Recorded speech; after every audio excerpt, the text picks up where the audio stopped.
Hello' বন্ধুসকল, আজি আমি ইংৰাজীত 5টা ধুনীয়া ৱৰ্ড আৰু সিহঁতৰ এছামিজ মিনিংটো জানিম।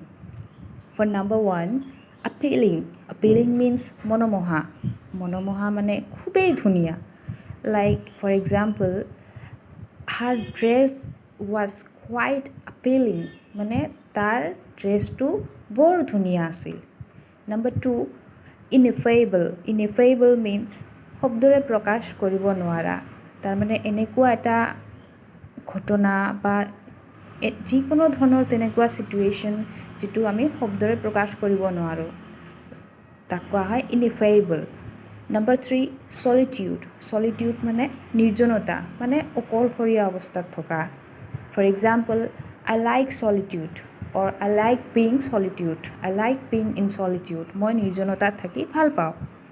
Number 4, miraculous. Miraculous means অদ্ভুত বা আশ্চৰ্যজনক. That incident was miraculous. It was an example for miraculous. মানে miraculousৰ এটা example যে that incident was miraculous. মানে সেই ঘটনাটো একেবাৰে অদ্ভুত বা আশ্চৰ্যজনক আছিল।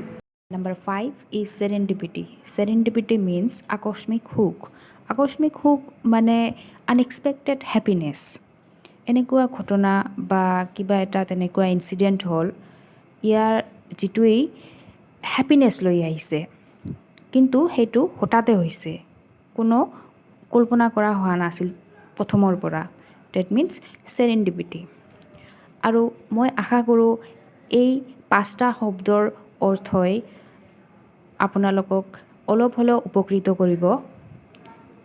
ধন্যবাদ।